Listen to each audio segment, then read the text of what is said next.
ఈరోజు జలవనరుల శాఖ మంత్రిగా అత్యంత కీలకమైనటువంటి బాధ్యతలు అప్పజెప్పినటువంటి మన గౌరవ ముఖ్యమంత్రి నారా చంద్రబాబు నాయుడు గారికి ఈ యొక్క పదవికి సహకరించినటువంటి మా ఉప ముఖ్యమంత్రి వర్యులు పవన్ కళ్యాణ్ గారికి, మా యొక్క శ్రేయోభిలాషి మా యొక్క నారా లోకేష్ బాబు గారికి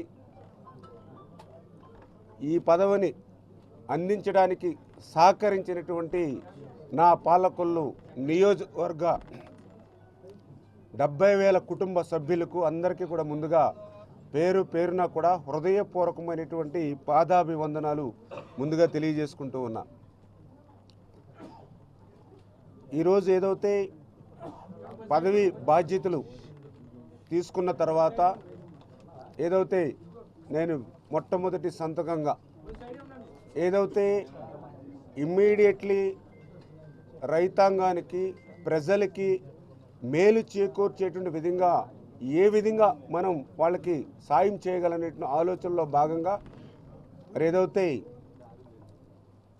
గత 5 సంవత్సరాల జగన్మోహన్ రెడ్డి పాలనలో కనీసం తూడుకి గురబడక కూడా మందు కొట్టలేనిటువంటి స్థితిలో చిన్నపాటి వర్షానికి కూడా వేలాది ఎకరాలు ఏదైతే పంట ముంపు గురవుతూ ఉందో, ఈరోజు జూన్ 20వ తేదీ వచ్చినా కూడా ఇప్పటికీ కూడా జగన్మోహన్ రెడ్డి గత ప్రభుత్వం కనీసం మరి ఎస్టిమేషన్ వేయడం కానీ, టెండర్లు పిలవడం కానీ, వర్క్ ఆర్డర్లు కూడా అంటే సీజన్ దాటిపోయినా కూడా వ్యవసాయం పట్ల రైతాంగం పట్ల ఎంత నిర్లక్ష్యంగా వ్యవహరించి ఈ ఖరీఫ్ సీజన్ కూడా పంట ముంచేసేటువంటి విధంగా గత ప్రభుత్వం ఏదైతే పనిచేసిందో దాన్ని ఇమ్మీడియట్లీ అయినా కొంత మేర కరెక్ట్ చేయాలనే ఉద్దేశంతో ఇమ్మీడియట్లీ ఏదైతే ఆ డ్రైన్స్లో కానీ కెనాల్స్లో కానీ ఎక్కడైతే ఆ యొక్క గురబడెక్క తోడు ఇటువంటి బీడ్ అంతా కూడా ఇమ్మీడియట్లీ క్లియర్ చేయమని చెప్పేసి ఒక ఇన్స్ట్రక్షను.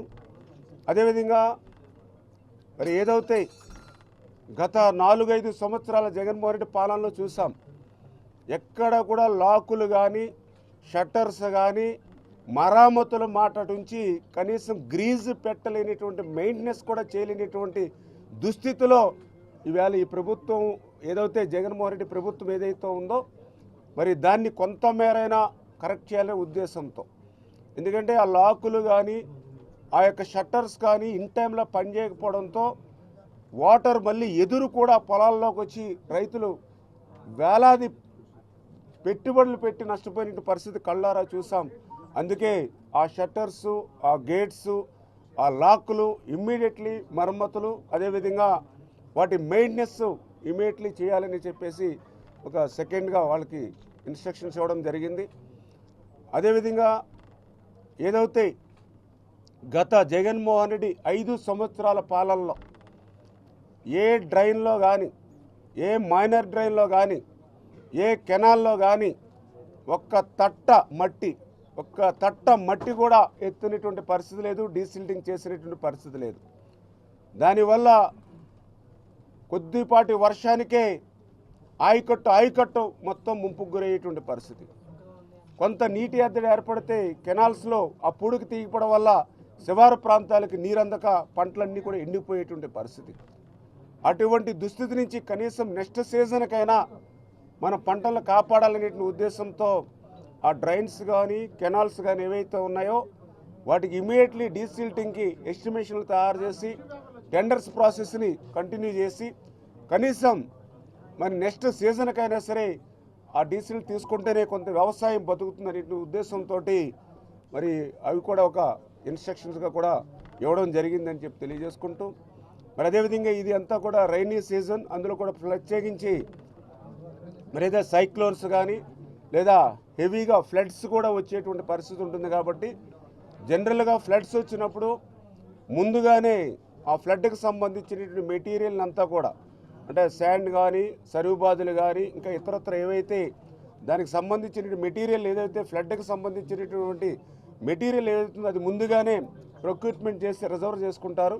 దురదృష్టవస్తు గత 5 సంవత్సరాల పాలనలో ఎక్కడ కూడా ఆ రిజర్వ్ చేసుకునేటువంటి పరిస్థితులు అప్పటికప్పుడు వరదలు వస్తే మాకు మేము యువత అంతా కూడా ముందుకొచ్చి అర్ధరాత్రులు సైతం మరి ఏదైతే ఏటుగట్ల మీద మేమే సంచులు తెచ్చుకుని మేమే మట్టి ఆ సంచుల్లో ఫిల్ చేసి మేమే ట్రాన్స్పోర్ట్ చేసుకుని రాత్రులు సైతం ఏటుగట్టును కాపాడుకున్నటువంటి పరిస్థితి మాది. అటువంటి పరిస్థితి లేకుండా ముందుగానే మరి ఏదైతే ఆ యొక్క ఫ్లడ్కి సంబంధించినటువంటి ఏదైతే మెటీరియల్ ఉందో అదంతా కూడా ప్రొక్యూర్మెంట్ చేసి టెండర్స్ పిలిచి ఇప్పటికైనా టెండర్స్ పిలిచి అది కూడా రిజర్వ్ చేసుకోమని రేపు వచ్చేటువంటి ఫ్లడ్కి ముందు జాగ్రత్తగా మనం అటెన్షన్గా ఉండాలనేది ఒక డైరెక్షన్ కూడా ఈరోజు చేయడం జరిగింది. అదేవిధంగా మరి ఏదైతే ఏటుగొట్లు పటిష్టతకు కూడా చర్యలు తీసుకోమని చెప్పడం కూడా ఇన్స్ట్రక్షన్స్ కూడా ఇవ్వడం జరిగిందని చెప్పి తెలియజేసుకుంటూ మరి ఈ రకంగా అంటే ఇమ్మీడియట్లీ రైతుకి నీడ్ ఏదైతే ఉందో ఉపశమనం ఇమ్మీడియట్లీ ఇవ్వగలిగింది ఏదైతే ఉందో అవన్నీ కూడా ఇన్స్ట్రక్షన్స్ ఇవ్వడం జరిగింది. ఎందుకంటే గత 5 సంవత్సరాల ఈ వైఎస్ఆర్సీపీ పాలనలో ఇరిగేషన్ని మొత్తం తిరోగమనం పట్టించినటువంటి పరిస్థితి. నిజంగా అందరికీ అన్నం పెట్టేటువంటి అన్నదాతకి సేవ చేసేటువంటి అవకాశం ఆ యొక్క వ్యవసాయ శాఖ ఇరిగేషన్ శాఖ ఏదైతే ఉన్నాయో మరి ఈ యొక్క శాఖల్ని నిర్వీర్యం చేసేసినటువంటి పరిస్థితుల్లో మళ్ళీ దాన్ని గాడిలో పెట్టవలసినటువంటి స్థితిలో ఎక్కడ కూడా బడ్జెట్ అనేది మరి ఈ 5 సంవత్సరాల్లో కూడా బడ్జెట్ కేటాయింపులు ఇరిగేషన్ శాఖకు తక్కువగా ఉన్నాయి. కేటాయించినటువంటి బడ్జెట్లో కూడా మళ్ళీ 40% వైఎస్ఆర్సీపీ వాళ్ళ అవినీతి వాళ్ళ జేబుల్లోకి వెళ్ళిపోయినటువంటి పరిస్థితుల్లో మరి ఏదైతే అప్పుల మయం ఏదైతే జగన్మోహన్ రెడ్డి ప్రతి శాఖలోనూ కూడా ఎట్లా చేసుకుంటూ పోయాడో అది కాదు ఇది కాదన్నట్టు ప్రతిదీ కూడా ఎట్లా అయితే తాకట్టు పెట్టేసి భవిష్యత్తు భావితరాల వారికి కూడా ఏమీ మిగల్చకుండా కూడా ఏవైతే జగన్మోహన్ రెడ్డి చేశాడో ఇటువంటి వాటిని అన్నింటినీ కూడా మళ్ళీ 1 by 1 కరెక్ట్ చేసి ఇమ్మీడియట్లీ మనం ఈ యొక్క నీడ్స్ ఏవైతే ఉన్నాయో రైతులకి ఇచ్చి ఉపశమనం కలగజేయాలి. తర్వాత ఏదైతే ఈ ప్రాజెక్టులు ఏవైతే ఉన్నాయో పోలవరం దగ్గర నుంచి ఎత్తిపోతల వరకు ఏవైతే మన జిల్లాల వారీగా ఏదైతే రీజియన్స్ వారికి ఏవైతే ఉన్నాయో అవన్నీ కూడా ప్రాధాన్యత క్రమంలో చంద్రబాబు నాయుడు గారి యొక్క ఆదేశాలతో సహకారంతో అవన్నీ కూడా ప్రాధాన్యత క్రమంలో ఒక్కొక్క ప్రాజెక్ట్ని కూడా ఇండివిజువల్గా కూడా రివ్యూ చేసుకుంటూ దాన్ని కూడా భవిష్యత్తులో ముందుకు తీసుకెళ్లేటువంటి విధంగా. ఎందుకంటే ఈ ఆంధ్రప్రదేశ్ రాష్ట్రంలో తెలుగుదేశం ప్రభుత్వం వచ్చిన తర్వాత ఆ రోజు అన్న నందమూరి తారక రామారావు గారు ఇరిగేషన్కి పెద్దపేట వేసినటువంటి పరిస్థితి మనకు తెలుసు. అదేవిధంగా చంద్రబాబు నాయుడు గారు కూడా అట్లానే ఇరిగేషన్కి కూడా ఎందుకు నేను చెప్తున్నానంటే మొన్న మీరు చూశారు 2014, 2019 5 సంవత్సరాల్లో ఆ రోజు 7 లక్షల కోట్ల బడ్జెట్ ఉంటే ఆ 7 లక్షల కోట్ల బడ్జెట్లో 80,000 కోట్ల రూపాయలు ఓన్లీ ఇరిగేషన్ శాఖే ఆ రోజు చంద్రబాబు నాయుడు గారు కేటాయించినటువంటి పరిస్థితి. మరి అదే జగన్మోహన్ రెడ్డి మొన్న 19-24లో చూసాం ఆయన 12 లక్షల కోట్ల బడ్జెట్ ఉంటే ఆయన కేటాయించింది కేవలం 30,000 కోట్లు. అందులో కూడా 40% మళ్ళీ వాళ్ళ అవినీతికి చేరిపోయినటువంటి పరిస్థితి. అంటే ఎవరి ప్రాధాన్యత ఎట్లా ఇరిగేషన్ మీద ఉందనేది అదొక ఎగ్జాంపుల్గా మీ అందరికీ కూడా చెప్తూ ఉన్నానని చెప్పి సందర్భంగా తెలియజేసుకుంటూ ఖచ్చితంగా ఈరోజు మా మీద కూడా చాలా సవాళ్ళు ఉన్నాయి. ఖచ్చితంగా చంద్రబాబు నాయుడు గారు ఇటువంటి సవాళ్ళను ఎదుర్కోవడంలో ఎందుకంటే ఆయన కూడా చాలా క్రైసిస్ మేనేజ్మెంట్లో ఆయన బాగా హ్యాండిల్ చేయగలిగేటువంటి వ్యక్తి కాబట్టి మరి ఇటువంటి ఇరిగేషన్ శాఖ ఏదైతే ఇప్పుడు క్లిష్టతరమైనటువంటి సమయం ఏదైతే ఉందో ఒక సమర్థవంతుడైనటువంటి ముఖ్యమంత్రి ఒక పరిపాలనా దక్షత ఉన్నటువంటి ముఖ్యమంత్రి చంద్రబాబు నాయుడు గారు ఉన్నారు కాబట్టి తప్పనిసరిగా మేమందరం కూడా ఆయన యొక్క సహాయ సహకారాలతోటి వీటి మళ్ళీ ఇరిగేషన్ గాడిలో పెట్టాలనేటువంటి ఆలోచనతో ఉన్నామని చెప్పి మీ ద్వారా అందరికి కూడా తెలియజేసుకుంటూ అందులో కూడా ప్రత్యేకించి ఏదైతే పోలవరం ప్రాజెక్టు ఎందుకంటే ఇది ఆంధ్రప్రదేశ్ రాష్ట్రానికి ఒక వరం, ఆంధ్రప్రదేశ్ రాష్ట్రానికి ఒక జీవనాడి, ఆంధ్రప్రదేశ్ రాష్ట్రాన్ని భవిష్యత్తులో ఒక కరువు రహిత రాష్ట్రంగా మార్చేటువంటి శక్తి ఒక్క పోలవరం ప్రాజెక్టుకు మాత్రమే ఉంది. ఏదైతే చంద్రబాబు నాయుడు గారు కూడా ఆంధ్రప్రదేశ్ రాష్ట్రం విడిపోయిన తర్వాత కొత్తగా ఏర్పడినటువంటి ఈ యొక్క 13 జిల్లాల నవ్యాంధ్రప్రదేశ్ని మళ్ళీ సస్యశ్యామలం చేయాలంటే పోలవరమే దానికి మార్గమనేటువంటి ఆలోచనతో ఆ రోజు 14, 19లో 5 సంవత్సరాలు పోలవరాన్ని ప్రతి సోమవారాన్ని పోలవరంగా మార్చుకుని ఆయన పరిగెట్టించి 72% పనులు పూర్తి చేసినటువంటి పరిస్థితి మరి మనందరం కూడా చూసినటువంటి స్థితి. మరి దురదృష్టం ఈవేళ 2019లో ప్రభుత్వం మారిన తర్వాత జగన్మోహన్ రెడ్డి గారు వచ్చిన తర్వాత ఏదైతే ఆ పోలవరం ప్రాజెక్టుని మిగిలినటువంటి పనులు చేయడం మాట అటుంచి చేసినటువంటి పనులను కూడా విధ్వంసం చేసి మళ్ళీ వెనక్కి 20 సంవత్సరాలు వెనక్కి పోలవరం నెట్టేసినటువంటి పాపం ఇవాళ జగన్మోహన్ రెడ్డి చేసినటువంటి పరిస్థితి. మొన్న చంద్రబాబు నాయుడు గారు పోలవరం క్షేత్ర పర్యటన, ఎందుకంటే ఆయన ముఖ్యమంత్రిగా ప్రమాణ స్వీకారం చేసినటువంటి 5 రోజుల్లోనే పోలవరాన్ని సందర్శించారంటే ఆయన ప్రాధాన్యత ఏంటనేది మనందరికీ అర్థమవుతుంది. ఆయన ఆ పోలవరాన్ని సందర్శించినప్పుడు చాలా క్లియర్గా మరి ఆయన చూడడం జరిగింది, మేము కూడా చూడడం జరిగింది. ఏదైతే జగన్మోహన్ రెడ్డి విధ్వంసానికి ఆ యొక్క పోలవరం ఏ రకంగా విధ్వంసం అంటే అక్కడ భౌగోళిక పరిస్థితులు కూడా మారిపోయినటువంటి పరిస్థితి. ఏదైతే ఈవేళ కూడా చూసాం, వాళ్ళ అవినీతి పత్రిక ఒకటి ఉంది, అది అబద్ధాలతోటి అసత్యాలతోటి కూడా ప్రచారం చేసేటువంటి పత్రిక, వాళ్ళ సాక్షి పత్రిక, వాళ్ళు ఏదైతే వైఎస్ఆర్సీపీ కరపత్రిక చేసినటువంటి పాపాలను కూడా, అంటే ప్రజలు ఘోరంగా బుద్ధి చెప్పినా కూడా చేసినటువంటి తప్పుల్ని సరి చేసుకోకుండా మళ్ళీ అబద్ధాలని అసత్యాలనే పదే పదే చెప్పాలి అనేటువంటి ఆలోచనతో ఇంకా జగన్మోహన్ రెడ్డి గారు ఉన్నట్టుగా వాళ్ళ అసత్య పత్రిక ద్వారా మనకి ఇవాళ కనిపిస్తున్నటువంటి పరిస్థితి. చాలా క్లియర్గా ఇవాళ అడుగుతూ ఉన్నాం జగన్మోహన్ రెడ్డి గారు, 2019లో మీరు అధికారం చేపట్టిన తర్వాత అక్కడ పనిచేసేటువంటి ఏజెన్సీల్ని మీరు రద్దు చేశారా లేదా? అక్కడ ఉన్నటువంటి అధికారులందరినీ కూడా మీరు ట్రాన్స్ఫర్, ఎవరైతే అనుభవం ఉన్నటువంటి అధికారులందరూ కూడా ట్రాన్స్ఫర్ చేశారా లేదా? మీరు రివర్స్ టెండరింగ్ అని పేరు చెప్పి 13 నెలలు అక్కడ ఏ పనులు లేకుండా, ఏ అధికారులు లేకుండా, ఏ ఏజెన్సీ లేకుండా పోలవరాన్ని గాలికి వదిలేసిన మాట వాస్తవమా కాదా? అన్నీ కూడా రికార్డు ఎవిడెన్స్తో సహా ఉన్నాయి. ఏదైతే జలశక్తి మిషన్ సంబంధించి వాళ్ళు కూడా మీకు వార్నింగ్, అంటే ఏదైతే లెటర్ కూడా ఇచ్చారు, హెచ్చరిక, ఇట్లా ఏజెన్సీని పనిచేసేటువంటి ఏజెన్సీని మార్చుకుంటే రేపు ఆ పనిలో ఏదైనా ఇబ్బంది వస్తే, నాణ్యతలో ఏదైనా ఇబ్బంది వస్తే ఎవరు బాధ్యత వహిస్తారు? 2 ఏజెన్సీలకు మీకు వర్క్ ఇస్తే ఇది క్లిష్టతరమైనటువంటి ప్రాజెక్టు, ఇటువంటి ప్రాజెక్టులు ఇటువంటి ప్రయోగాలు చేయడం తగదు అని డైరెక్ట్గా కేంద్ర జలశక్తి మిషన్ నుంచి మీకు మరి ఏదైతే ఆ యొక్క లెటర్స్ ఇచ్చిన మాట వాస్తవమా కాదా? అంటే ఏదైతే ఈ యొక్క జగన్మోహన్ రెడ్డి ఆ 2019లో ఆయన అధికారం చేపట్టిన వెంటనే ప్రత్యామ్నాయ ఏర్పాట్లు ఏమీ లేకుండా ఉన్న ఏజెన్సీల్ని ఏకపక్షంగా రద్దు చేయడం వల్లే డయాఫ్రమ్ వాళ్ళు దెబ్బతిందని నేను చెప్పడం కాదు, సాక్షాత్తు ఐఐటి హైదరాబాద్ చెప్పారు. మరి ఆ సాక్షాత్తు ఐఐటి హైదరాబాద్ కూడా మేము కోరితే చెప్పలా, ఏదైతే నీతి ఆయోగ్ ఏదైతే ఉందో వాళ్ళు ఐఐటి హైదరాబాద్ కమిటీ రిపోర్ట్ ఇమ్మంటే నీతి ఆయోగ్ కమిటీ రిపోర్ట్ ఇచ్చారు. ఆ రిపోర్ట్లో చాలా క్లియర్గా చెప్పారు, ఇది ప్రభుత్వ తప్పిదం. 2020 ఆగస్టులో వచ్చినటువంటి వరదలకి డయాఫ్రమ్ వాళ్ళు దెబ్బతింది. పనిచేసేటువంటి ఏజెన్సీని మార్చడం వల్ల, ఇక్కడ ఎవరో ప్రత్యామ్నాయ ఏర్పాట్లు చేయకపోవడం వల్లే డయాఫ్రమ్ వాళ్ళు దెబ్బతింది. ఇది ప్రభుత్వ తప్పిదం. ఇటువంటి క్లిష్టమైనటువంటి ప్రాజెక్టుల్లో ఇటువంటి చర్యలు భవిష్యత్తులైనా ఎక్కడ కూడా చేపట్టవద్దు అని ఐఐటి హైదరాబాద్ వాళ్ళ రిపోర్ట్లో నీతి ఆయోగ్ ఇచ్చారని అంటే ఇంకా సిగ్గు లేకుండా మరి యొక్క జగన్మోహన్ రెడ్డి వాళ్ళ మాజీ మంత్రులు, మరి అదేవిధంగా వాళ్ళ అవినీతి పత్రిక ఈవేళ ఇంకా అబద్ధాలు చెప్పడానికి ప్రచారం చేస్తూ ఉందంటే ఇంకా భవిష్యత్తులో ఆంధ్రప్రదేశ్ రాష్ట్రంలో రాజకీయాలు చేయడానికి కూడా పని చేయకుండా ప్రజలు భవిష్యత్తులో మీకు బుద్ధి చెప్పేటువంటి పరిస్థితి ఉంటుంది. ఈవేళ మీ విధ్వంసానికి ఏ రకంగా బలైపోయింది పోలవరం అని అంటే చాలా క్లియర్గా ఏదైతే ఆ డయాఫ్రమ్ వాల్ మొన్న మేము అడిగితే చెప్తూ ఉన్నారు, ఏదైతే దాన్ని రిపేర్ చేయాలని అంటే మరి 466 కోట్లు అవుతుంది. మరి మొన్న గతంలో మనం దాన్ని నిర్మాణం చేసిందే 467 కోట్లు. అంటే మనం ఎంత అయితే నిర్మాణం చేస్తామో డయాఫ్రమ్ వాల్ని మళ్ళీ రిపేర్లు చేయాలంటే మళ్ళీ అంత అవుతున్నటువంటి పరిస్థితి. మరి దాన్ని కొత్తగా మళ్ళీ ప్యారలల్గా, అంటే ఒకవేళ రిపేర్లు చేసినా ఎంతవరకు పనిచేస్తుందో లేదో కూడా డౌట్స్ ఉన్నాయి. అందుకని ప్యారలల్గా కొత్తదే నిర్మాణం చేసుకుంటే బెటర్ అంటే దానికి 999 కోట్లు అవుతుందా అన్నారు.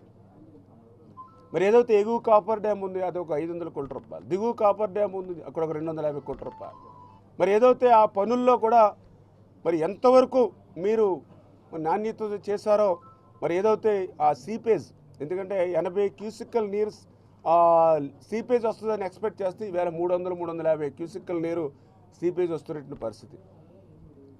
సరే దాన్ని ఏదో ఒక రకంగా కష్టపడి పునర్నిర్మాణం చేద్దామని అంటే ఆ డయాఫ్రమ్ వాళ్ళ దగ్గర మరి ఏదైతే ఆ గ్యాప్ 1లో, ఎందుకంటే ఆ 2020లో వచ్చినటువంటి వరదలకి ఆ గ్యాప్ 1 దగ్గర మరి మొత్తం ఆ శాండ్ కూడా మొత్తం తుడిచిపెట్టుకుని ఆ పెద్ద పెద్ద అగాధాలు ఏర్పడి ఆ శాండ్ కూడా బయటికి పోయి పెద్ద పెద్ద 50 అడుగులు 70 అడుగులు మరి అగాధాలు ఏర్పడినటువంటి పరిస్థితి.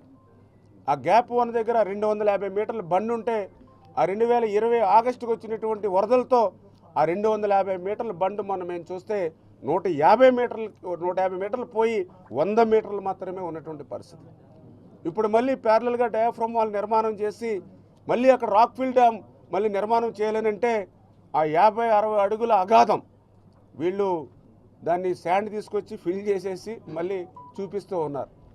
మరి ఆ 56 అడుగులు 70 అడుగులు శాండ్ని ఫిల్ చేసి దాని మీద రాక్ ఫిల్ కడితే మళ్ళీ దాన్ని ఎట్లా ట్రీట్మెంట్ చేయాలి, ఇవన్నీ కూడా అంటే ఈ ప్రాజెక్టుని ఎంత క్లిష్టతరం చేయాలో అంత క్లిష్టతరం చేసేసినటువంటి పరిస్థితి ఈవేళ జగన్మోహన్ రెడ్డి.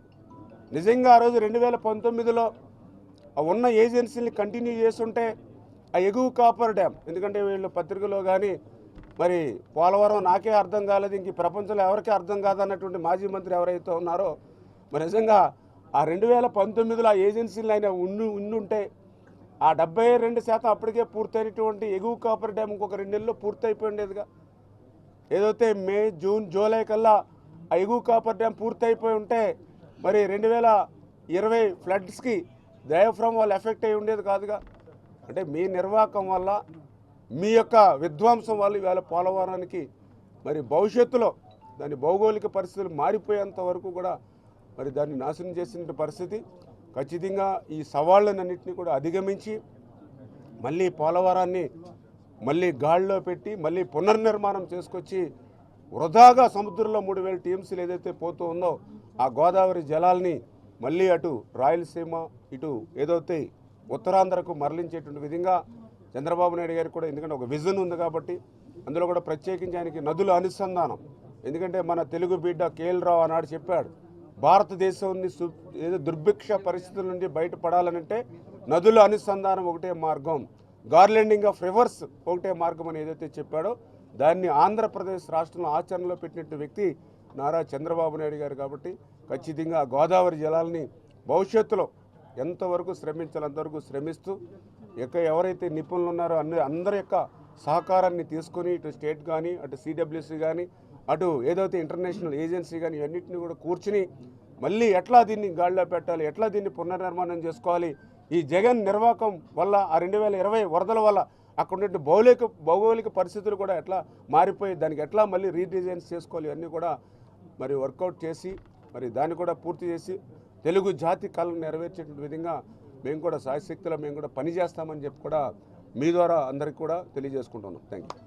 పోలవరానికి సంబంధించి కేంద్రం నుంచి భారీగా నిధులు కూడా వచ్చాయి. మీరు అక్కడేమో కనీసం భూగర్భ పరిస్థితులు మారిపోయి అభివృద్ధి లేదన్నారు. ఈ నిధులన్నీ ఎటు ఉంటాయి సార్? దాని మీద మేము ఎంక్వైరీ వేస్తాం.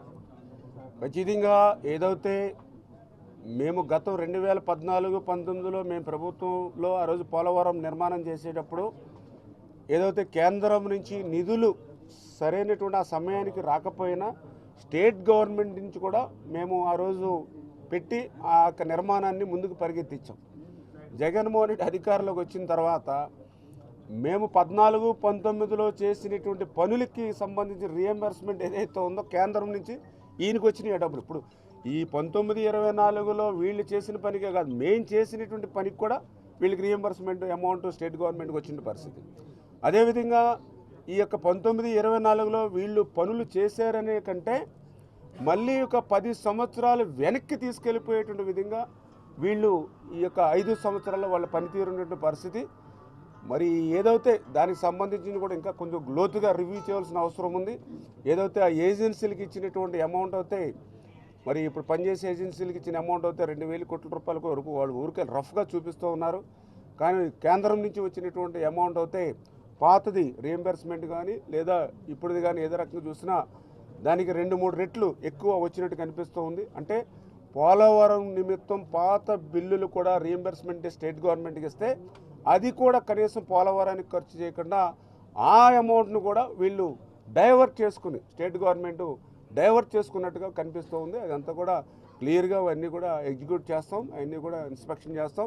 ఖచ్చితంగా తప్పు చేస్తే ఎవరిని కూడా వదిలే ప్రశ్నే లేదు. సార్ 2014-19లో కేంద్ర ప్రభుత్వం పోలవరం ప్రాజెక్టు నిర్మాణానికి సహకరించలేదు, అది క్లియర్ కట్. సహకరించలేదని మనం రియంబర్స్మెంట్ అస్సలు లేదు. మీరు పెట్టు యాక్చువల్గా కొంత చేశారు, కొంత మనం పెట్టాం. కేంద్రము నిధులు ఇవ్వాలి, మీరు కట్టాలి, కానీ మీరు కట్టిన దానికే బకాయిలు ఇవ్వలేదు. తర్వాత జగన్మోహన్ రెడ్డి గవర్నమెంట్కి ఇచ్చారు. మళ్ళా పైగా పోలవరం ప్రాజెక్టును చంద్రబాబు నాయుడు ఏటీఎం లాగా వాడుకున్నాడని నరేంద్ర మోడీ నిందలేశారు.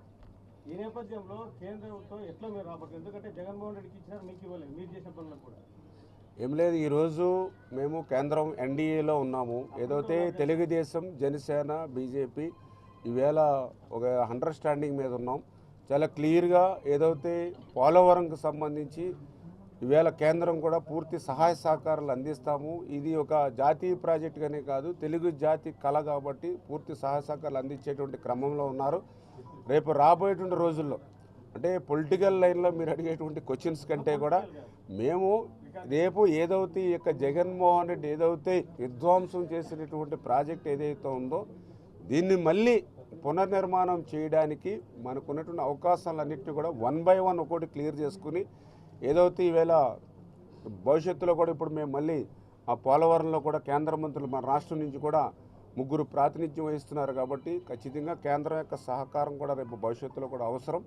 అంచేత మళ్ళీ పోలవరాన్ని ఆ కేంద్ర మంత్రులు కూడా పెట్టుకుని ఒకసారి రివ్యూ చేసి వాళ్ళకు కూడా కంటికి ఆ విధ్వంసం కనిపిస్తే వాళ్ళు కూడా అక్కడ సిడబ్ల్యూసీలో కానీ లేదా ఆ జలశక్తి అక్కడ కానీ వాళ్ళు కూడా మాట్లాడడానికి ప్రజెంటేషన్ చేయడానికి అవకాశం ఉంటుంది. కాబట్టి ఆ రకంగా మళ్ళీ అంటే ఇట్లా మాకున్నటువంటి అవకాశాలన్నింటినీ కూడా ఒక్కొక్క దాన్ని అందిపుచ్చుకుని ఈ పోలవరాన్ని అంటే మొన్న అధికారులను అడిగితే ఎంతకాలం పడుతుందని ముఖ్యమంత్రి గారు అడిగితే ఇంకొక 4 సీజన్లు కావాలని అధికారులు చెప్పినటువంటి పరిస్థితి. అంటే వాళ్ళే 4 సీజన్లు అంటే దానికి మళ్ళీ ప్లస్ ఉంటుంది, మీకు కూడా తెలుసు అధికారులు చెప్పిన టార్గెట్ కంటే. అటువంటిది మాకు ఇచ్చిన టైం బాండ్ 5 years. అంచేత ఆ 4 సీజన్లు అంటే మళ్ళీ ఈ సీజన్ కూడా ఆల్రెడీ మిస్ అయిపోయినట్టే. ఎందుకంటే ఇప్పుడు ఆల్రెడీ రైనీ సీజన్ స్టార్ట్ అయింది. ఇంకా అక్కడ డయాఫ్రమ్ వాల్ని రిపేర్ చేయడమా లేకపోతే ప్యారలల్గా చేయడమా అనేది ఇంకా ఫైనలైజ్ కాలేదు. గ్యాప్ 1 ఏదైతే జగన్ పుణ్యమా అని 50 అడుగులు అగాధం ఏర్పడిపోతే వీళ్ళు ఎంత తెలివితేటలైన వాళ్ళంటే అగాధం ఏర్పడిపోతే దాని కనీసం ట్రీట్మెంట్ కానీ ఏమీ లేకుండా మళ్ళీ శాండ్ పట్టుకొచ్చి ఫిల్ చేసి మనం వెళ్ళినప్పుడు మళ్ళీ సమాంతరంగా చూపించేసినటువంటి పరిస్థితి. దాన్ని ఎట్లా ట్రీట్మెంట్ చేయాలి, రేపొద్దు రాక్ఫిల్ డ్యామ్ చేస్తే అక్కడ ఏంటి, ఆ డిజైన్ ఏంటి, ఇట్లా ఉన్నాయి అన్నీ కూడా. అందులో ఎగువ కాపర్ డ్యామ్ ఇప్పుడు ఇంకా లీకేజ్ అవుతూ ఉంది. ఆ సీపేజ్ని ఎట్లా కంట్రోల్ చేయాలి, ఆ ఎగువ కాపర్ డ్యామ్ సీపేజ్ కంట్రోల్ కాకపోతే డయాఫ్రమ్ వాల్ని మరి ఇన్ టైంలో ఎట్లా పూర్తి చేయగలుగుతాం, ఎన్ని సవాళ్ళు ఉన్నాయి. ఇవన్నీ కూడా ఏదైతే కేంద్ర మంత్రులు కూడా వాళ్ళని కూడా తీసుకొచ్చి అక్కడ కూడా రివ్యూ పెట్టుకుని వాళ్ళు కూడా కంటికి కనిపిస్తే రేపొద్దున వాళ్ళ సహకారంతో కూడా ఢిల్లీలో కూడా తీసుకుని ముందుకెళ్తాం. 5 ఏళ్లలో జరిగిన విధ్వంసాన్ని ప్రజల్లో చర్చ జరగాలని చెప్పి ముఖ్యమంత్రి అన్నారు. ఆ చర్చ కోసం మీరు ఏం చేయబోతారు ప్రజలు? ఏదైతే ఇప్పుడే మేము దాన్ని డిపార్ట్మెంట్ పరంగా ఒక్కొక్కటి కూడా రివ్యూ చేసుకుంటూ పోతూ ఉన్నాం. ఏదైతే ప్రాజెక్టుల వారీగా 1 by 1 ఒక్కొక్కటి కూడా చేస్తూ ఉన్నాం.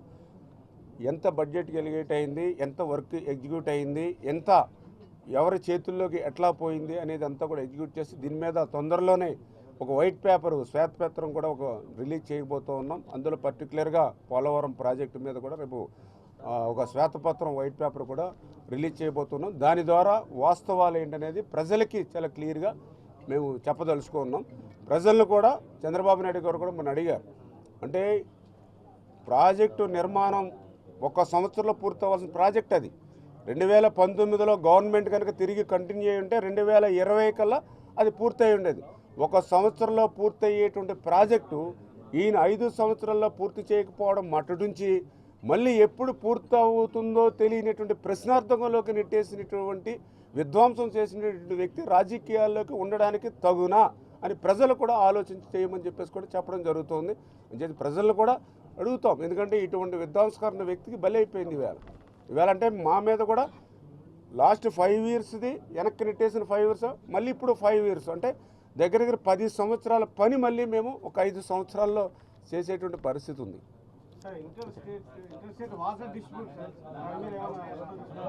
చేస్తాం ఇవన్నీ 1 by 1 కూడా క్లియర్ చేద్దాం. ఇక మీతో మేము టచ్లోనే ఉంటుండండి, ఇబ్బంది లేదు. Okay okay, thank you. అందరూ కూడా కొంచెం మీడియా కూడా అందరూ కూడా సపోర్ట్ చేసి హెల్ప్ చేసి మళ్ళీ మన రాష్ట్రాన్ని మళ్ళీ మన గాడిలో పెట్టడానికి మేము అందరూ సహకరించాలి. ఎందుకంటే మన అందరం కూడా ఆరోగ్యంగా అన్నం ఉన్నామంటే అందరికీ అన్నం పెట్టి అన్నదాత చేసేటి సేవ ఇది. కొంచెం అందరం మంచి మంచి సూచనలు కానీ సలహాలు కానీ ఏమైనా ఉంటే మీరు కూడా మాకు ఇవ్వండి, తప్పనిసరిగా మేము కూడా స్వీకరిస్తాం. మీడియా అంటే నాకు కూడా పర్సనల్గా ఇంట్రెస్ట్, ఎందుకంటే మీరు అందరూ కూడా ఇంట్రెస్ట్ మీద ఇప్పుడు నేను నా ప్రొఫెషన్ పొలిటిక్స్ అని ఎలా వచ్చానో మీరు కూడా సమాజానికి ఏదో సేవ చేయాలని ఆలోచనతోటే జర్నలిస్ట్ కూడా వచ్చేటువంటి పరిస్థితి ఉంటుంది. అందుచేత తప్పనిసరిగా మంచి థాట్స్ మీకు కూడా ఉంటాయి, అవి కూడా మాకు ఇవ్వండి, మేము కూడా చేస్తాం.